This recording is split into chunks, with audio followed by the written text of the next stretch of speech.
लेकिन चलिए आइए एक बार प्रेम से बोल दीजिए सच्चे दरबार की।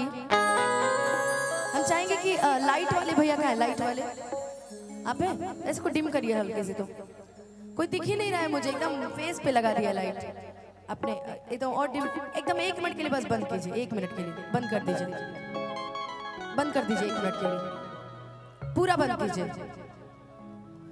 अब आप लोग मुझे देख रहे हैं, एक बार प्रेम से बोलिए सच्चे दरबार की।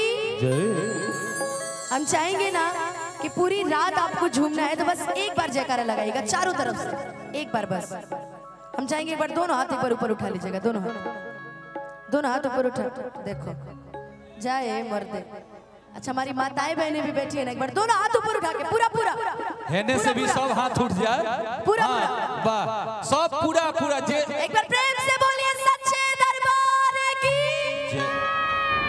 वाह ये दिल गदगद हो गया, जला दीजिए लाइट आउट। बस मुझे आप लोग दिख नहीं रहे थे ना, सामने एकदम लाइट पड़ रही है, मैं सबको दिख रही हूँ कि नहीं? आप सभी के बीच में कुछ गाने और कुछ गुनगुनाने का मौका मिला है, तो चलिए आज शुरू करते हैं। मेरा जो सबसे पसंदीदा भजन है वो मैं आप सभी के बीच में रखूंगी। दरबार लगा है इतना सुंदर और यहाँ की इतनी अच्छी जनता है, विशिष्ट अतिथि गृह में भी बहुत सारे लोग बैठे हैं। कुछ अतिथि भी होंगे और कुछ नहीं भी होंगे तो भी उसी में बैठे हैं, है ना? लेकिन ये जितने मेरे भाई, जितने मेरे दोस्त साइड से खड़े होकर मुझे देख रहे हैं, सभी को ठीक है ना जी? कि निमिया के डार ही मैया अरे डारेली झुलू हवा कि झूले रे झूली। हेलो एकदम सादा कर दिया कि निमिया के डार ही मैया अरे डारेली झुलू हवा कि झूले रे झूली हो कि झूले रे झूली। मुझे लगता है कि कोई ऐसा व्यक्ति नहीं होगा जो इस पचरे को कभी गाया नहीं होगा, चाहे हमारी महिलाओं में हो, हमारे मित्र बंधु, चाहे हमारे चाचा, जितने लोग भी आए हैं। कितने लोगों ने ये पचरा सुना है? सही से बताइएगा, ईमानदारी से हाथ उठा के बता दीजिए, हाथ उठा के ईमानदारी। व्हाइट लाइट कीजिए भैया, व्हाइट लाइट कीजिए, ईमानदारी से बताइए किसने किसने सुना है ये पचरा? चाचा नहीं सुने हैं?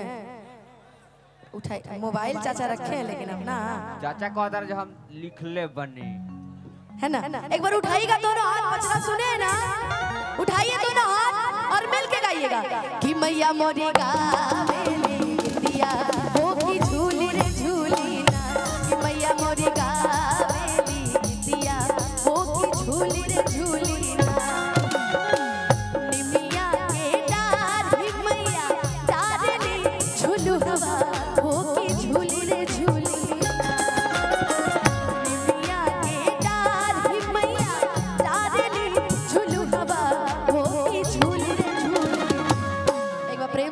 सच्चे दरबार की जय।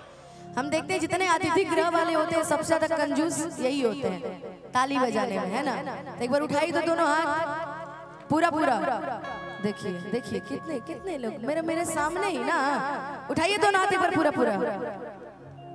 क्या संजय भैया, चाचा ने संजय भैया हम आपको भी देख रहे हैं, उठाइए दोनों हाथ और ताली बजा के कि मैया मोरी गावेली दिया हो की झूली रे झूली, कि मैया मोरी गावेली दिया हो की झूली रे झूली ना।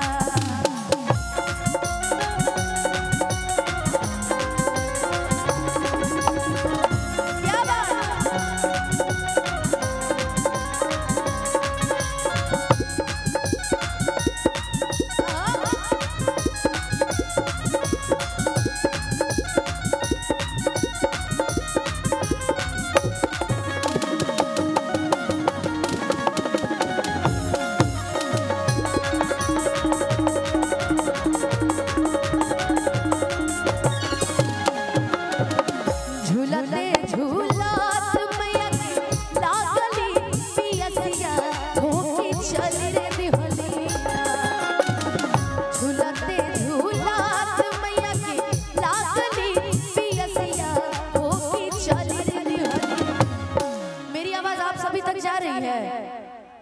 प्रॉपर सुनाई दे रही है? मुझे यहाँ सुनाई नहीं दे रही है हल्की हल्की कि झूलते झूला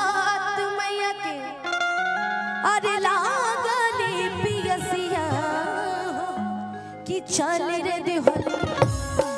जब मैया को प्यास लगती है, जब माता रानी को प्यास लगती है, तो माता रानी कहाँ जाती है? क्या हो? कहाँ? मालिन की यहाँ। पानी पिए? कहाँ वहाँ?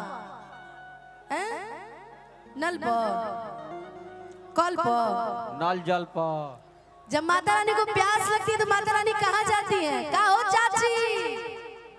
कहाँ जाती है? पिंक पिंक ड्रेस बताओ, जल्दी बताओ। कहाँ पे? कहाँ? मालिन के पास। कौन कौन बोल रहा है मालिन के पास? दोनों हाथ उठा के बताइएगा कौन कौन बोल रहा है। बस एक लोग।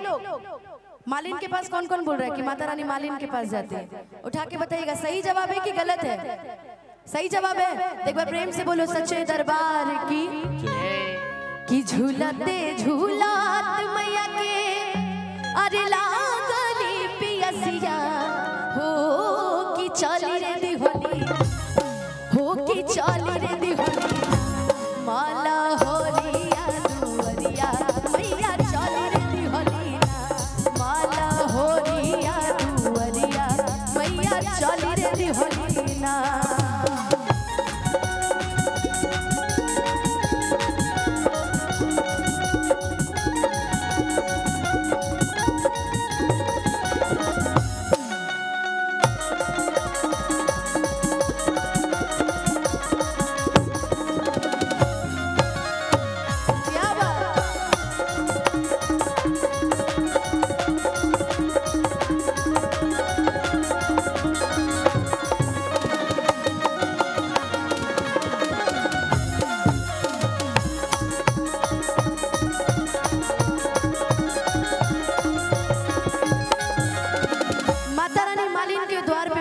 कहती है कि मालिन सुहता बाड़ू की जागल ये मलिनिया मालिन बूंदा ये